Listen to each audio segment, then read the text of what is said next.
Hello everybody, my name is Patrick, and this is my personal list of my top 12 favorite albums of 2021. If you want to hear me talk about these albums in far greater detail, know that on my channel I already have 3 videos uploaded that I recorded with my friend Chris Parker, where we each talked about our lists for quite a long time. So if anything I mentioned sounds interesting and you'd like to hear me talk about the album a little bit more, know that you can go check those videos out. Also, before we get into the list of my top 12 favorite albums, I wanted to go through some other albums that I thought were worth mentioning, but not necessarily good enough to make it on the list. So if you hear me mention a band right now and you're a fan of that band and you didn't listen to their album from 2021, go check it out. I promise it's worth it. If you hear something that sounds interesting, go check that out as well. So these are bands that released albums in 2021 that I think are really good. The Black Keys, Casey Musgrave, Soul Savers, Kaleo, Rob Zombie, Alison Krauss and Robert Plant, Duran Duran, Evanescence, Death Metal DC Soundtrack, Frost, Lord of the Lost, Demon Hunter, Wallflowers, One Republic, Starset, Imagine Dragons, Zach Brown Band, Diablo Swing Orchestra, Vola, Death Therapy, Volbeat, The War on Drugs, Mon Laferte, she had 2 albums come out, they're both fantastic. Gary Newman, Amethyst Kia, Green Lung, Smash Into Pieces, Poppy, Inferi, Q-Stack, AEX Attack, Mother, Piston Damp. My screen just went dark. Danny Elfman, Fear Factory, Millennium Parade, J-Dead, that's J:"Dead, Pearl Charles, and Evergrey. Now, on to my list of my top 12 favorite albums of 2021. Number 12, The Golden Casket by Modest Mouse. This is their best album in quite a long time. It rivals their best album of all time, which is, in my opinion, We Were Dead Before the Ship Even Sank. Very positive overall in vibe, which is something I was a little surprised by. Great production, really good songwriting, some fantastic songs. If you're a fan of Modest Mouse, I highly recommend checking this out. The Golden Casket by Modest Mouse, my number 12. Number 11, Epica, Omega. Omega by Epica, I should say. I'm a big fan of symphonic metal. Epica is one of the pillars of symphonic metal, and they live up to their namesake here by being incredibly epic on this album. One of my favorite songs, actually, I think probably my favorite song of the year is on this album. It's called Rivers. So if you want a good example of how great this album can be, it's kind of a ballady, slow song, and there's a lot of heavy stuff on here, but go look up the song Rivers by Epica, and you'll know just how fantastic this album can be. My number 10 is an album that I could not get in physical format. I only have, I was able to purchase the high-quality files, so I burnt myself a CD. That's how I listened to it. But this is Sorte Karneval by one of my favorite artists of all time, Janove. He is from Norway. All the music is only in Norwegian. This album is really good. It feels like a lot of his previous solo work, and it feels like some of the Kaiser's Orchestra stuff, which was his previous band. This album is a little bit misleading time-wise. It feels very short at the end of the day. There are several songs that are only 2 minutes and a little bit longer than that. So overall, it feels a little short. The production is fantastic, as always. There's cool sort of spaghetti westerny sound mixed with a bit of a carnival atmosphere this time, as you could tell by the name Sorte Karneval. Definitely worth checking out if you're like an audiophile, you like really high quality recordings. This is definitely something that you will enjoy. The longer songs are very grand in scope with lots of different instrumentation. So highly recommend checking this out. Maybe something that's a little bit more personal for me, but I think could universally be enjoyed as well. All right, my number 9 album I discovered towards the end of the year, Phantom Cabinet Volume 1 by Pepe Deluxe. Also, like the previous album, if you are an audiophile, this is the album for you. This album was recorded using all sorts of crazy instruments from around the world, and it is absolutely fantastic production completely through. Every song features different vocalists. The album feels sort of like, it reminds me of the Wise Guys from the late 90s, early 2000s, an album that took a bunch of samples from different things, put it all together to make these incredible collages of sounds to create these interesting songs. There's a hip-hop vibe that kind of travels through the whole album, but there's also some sort of trip hop feeling as well. So highly recommend this to anyone, literally anyone, I think would enjoy this album. There's a lot of really cool, fun songs. There's some songs that make you think a little bit more. Really fantastic all the way through. Pepe Deluxe's album, The Phantom Cabinet Volume 1. My number 8 Celeste, Not Your Muse. I just discovered her this year. The thing that's special about this album to me is that while it is a pop album, a lot of soul feeling on this album as well, maybe a little bit of R&B, the thing that really stands out to me is that they can have several songs on this album that are just very minimalistic, just either an acoustic guitar or an electric guitar, and Celeste singing using her beautiful voice. She has a very childlike voice, I think, very innocent sounding voice, very breathy. A song is very well written when it's so minimalistic, but it keeps your attention the entire time. I don't listen to a lot of music that's like that, and the fact that this album is a lot like that, a lot of the album is like that, very minimalistic with just her singing. And I loved all of it. Absolutely loved all of it. There's a lot of really, really, really nice positive songs on this album. Really make you feel good when you're listening to them. But there's also a lot of really cool melancholic songs as well. And this is the deluxe edition that I ordered from China that has 21 full-length songs on it. So I recommend you look up the deluxe edition if you're going to look this up. Not Your Muse by Celeste. Number 7. Eternal Blue by Spiritbox. I was looking forward to this album more than any other album that came out in 2021.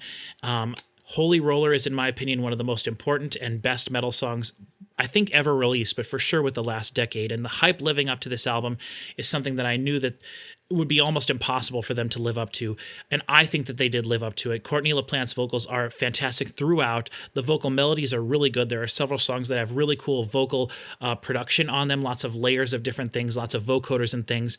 There's really heavy moments, but a majority of the album is not heavy like Holy Roller.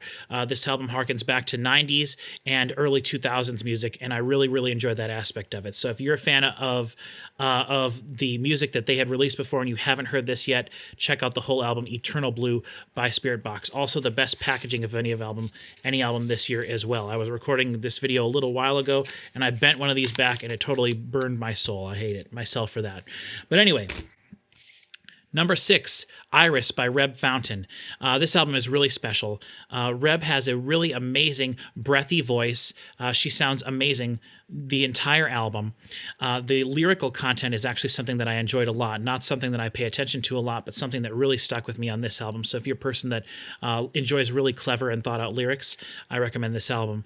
This album is driven by piano, bass, and drums. The bass is electric bass, so there's a bit of a jazzy feel, but overall I definitely think it feels more Americana-y or folk, though it never delves into like bluegrass or anything like that. The songs are a lot more down-tempo, they're slower, they're a bit haunting. There's a bit of a gothic Americana feel to this as well. There's almost a bit of a trip-hop feel with the way the drums are produced, and I absolutely love the drums the whole time. The songs are all incredibly well written. Highly recommend this to any fan of music. Anybody. I think this is a really universally amazing album. So check this one out. Iris by Reb Fountain. She has several other albums that just came out the last few years as well. Check those out as well. All right, my number 5, The Light Below by Walking Papers. I discovered this album early last year, and it was number 1 on my list for a majority of the year. There are several really long songs on this album. They're very repetitive. They take their time to develop, but they just keep repeating and driving the message home musically, and I really enjoy that about this album. It has this sort of southern gothic feel to it that runs the whole album. The vocals are really nice. They're very haunting, male vocals the whole time. There's a very blues feel to this that really permeates the whole album, even though all the members of this band are from, they're kind of a super group based in like grunge bands from the 90s, from the Seattle area. And it doesn't really feel like that at all, though, because that's not a genre of music that I enjoy, but this is really special. Really interesting, like I said, some long songs that kind of dive into each other. It's kind of nice themed and concept album. Really, really cool, interesting sound. Blues, southern blues rock. Check this out if that's your thing. The Light Below by Walking Papers. Number 4, Das Album by We Butter the Bread with Butter. This is total crushing, devastating heavy metal from the moment it starts to the moment it ends. Everything's in German. The guttural growls and screams are fantastic. It is totally brutal and devastating the whole time. The comedy aspects are here. Their original vocalist is back, and I think this is actually the best We Butter the Bread with Butter album, even though I prefer their middle vocalist as well, their second vocalist. But this is fantastic. The comedy does not take away from it. It's It's very intelligent metal comedy. I don't know any of the lyrics because they're all singing in German, but the comedy still translates to me because what they're doing musically with the metal is absolutely brilliant, and they're doing things that other metal bands would be afraid to do because it would make them look silly, and they're just doing it. They're going all out. This album is fire from front to back. Fantastic. If you're a fan of heavy metal music or heavy music and you don't know We Butter the Bread with Butter, go look them up. We Butter the Bread with Butter, Das Album. Number 3, I just discovered this band this year, and I was disappointed because I found out that they've been around since 2006. This is the band Leprous with their album Aphelion.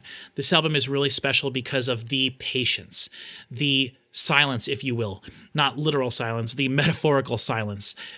Every one of the songs on this album, for the most part, starts really down-tempo with the vocalist singing, and his voice is amazing and very unique for a heavy band.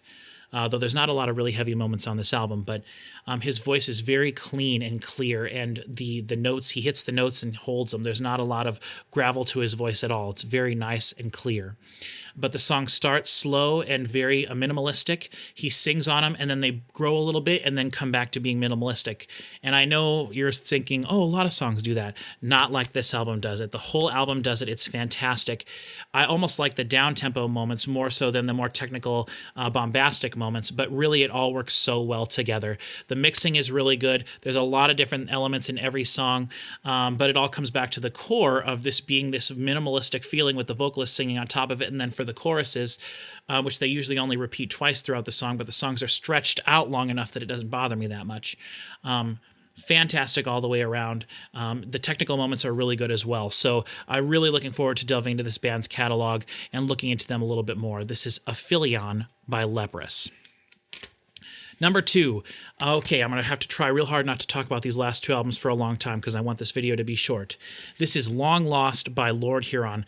This is one of the most special albums I've ever heard in my life. I'm not sure if the Grammys are actually happening this year or not, but if they are, and I do not say this hyperbolically at all, this album should deserve any award that it would be nominated for, including, in my opinion, Album of the Year. This album is fantastic. My whole life I've been looking for a band that would make a spaghetti western album, and that is what this is. It is an entire album where the band committed from front to back to the spaghetti western sound, to the sound of yesteryear, the old-timey, Old West sort of sound. Every song is unique. Every song has its own individual idea of what it's pulling from the old spaghetti western sort of sounding theme songs and things. So every song feels nice and unique. It's a little deceptive in that it says it has a 58-minute runtime, but the last track is 14 minutes of wasted silence and wind sound. So forget that. It's actually only about 37 and a half minutes long, but it's some of the best 37 and a half minutes of music I've ever heard my whole life. The vocalist's voice is absolutely perfect. The production, they went into the studio and they said, we're going to make an album that sounds like this, and they committed to the sound from front all the way through the whole production. Everyone that worked on this did a fantastic job. The background vocals are great. The guitar, the reverbs that they use, the effects, the compression, everything, it just sounds absolutely perfect. But it's not so lo-fi and sounding that it pulls anything away from you. It absolutely is something that can be listened to along with modern music right next to it, and it fits in and it stands out because you realize that this is not something that you get to hear very much of, if ever at all. So that is Long Lost by Lord Huron. I cannot recommend this album enough to everybody. Anybody in the whole world, everyone should be forced to listen to this. It's so great. But that's my number 2. My number 1, Awaken by the Joke J. Now, I understand that this album for me is a little bit more personal in that this is the exact type of music that I love. EBM style electronic music mixed on this album very well, I might add, with acoustic elements as well, acoustic drums, and then some other electric guitars and heavy electric guitars, like almost industrial sounding. But that is the style of music that I love. Do I personally think that this album, Long Lost, is better than Awaken by the Joke J? Yes, I do. So just stop watching the video and go listen to this. But This album is really special in a lot of its own ways. And like I said, for me personally, this is the style of music that I love. If you're a fan of David Bowie, please check this out. The guys in this band love David Bowie, and there are several songs that are basically just tributes to him. And it sounds very similar, sort of audio. It sounds similar to David Bowie's catalog as well. The thing that makes this so special to me, I already mentioned, it's the mixture of the acoustic rock band elements with the electronic band elements. This is the best electronic rock album that I have, and I search for music like this all the time, and it doesn't exist out there very much. If you try listening to this, the vocalist is very reminiscent of bands from the 80s that were trying to be a little edgy or punky, where the music was very poppy, but the singer wasn't necessarily trying to sing perfectly the whole time. So it may be a little jarring at first, but once it clicks, and it's absolutely fantastic. And this is actually a double album.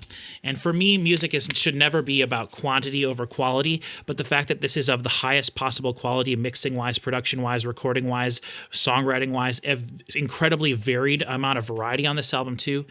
The fact that it's so fantastic that it's 2 full-length albums, basically. It's 22 full-length songs, all fantastic. That is why Awaken by Joke J is my number 1. And this band is almost unknown around the world. Go look at their Spotify play account, go look at their YouTube videos, very few amount of views, absolutely ridiculous. One of the guys in this band is from one of my favorite bands of all time, And One, and that's how I found out about them. So if you're a fan of And One, this is definitely something you need to know about. If you're a fan of good music in general, go look this up. Again, Awaken by the Joke J. All right.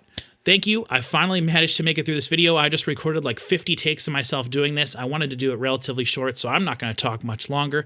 I'll just say thank you very much. Check out the other videos on my channel. I actually have reactions to several of these albums on my channel already, so if you want to hear me talk about the album as I'm hearing it for the first time, you can go check those out as well. Thank you very much, and I will see you next time. Next, at number 7, we have Spiritbox's album, Eternal Blue. This is an album I have been looking forward to for over a year since oops. Oh, I knew I was going to do that, and I did it on the video. Oh, no.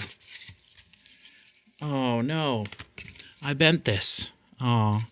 And I was trying to do this video so nice and clean. I knew I was going to do that someday, but I did it on the video. Oh, boy. Well, not that big of a deal. Hello, everybody. Hello, everybody. Hello, everybody. Hello, everybody. Hello, everybody. Hello, everybody. My name is Patrick, and this is my personal favorite top 12 million thousand something. I'm going insane because I've recorded this video 150 million times.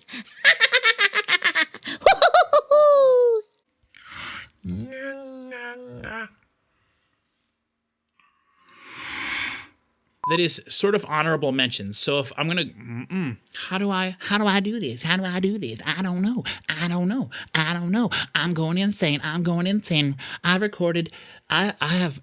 If this makes it into bloopers or something, I have recorded I have started this video like 50 times. I've recorded for over an hour already. I'm insane, and I can't stop looking at myself in the camera. I'm going nuts.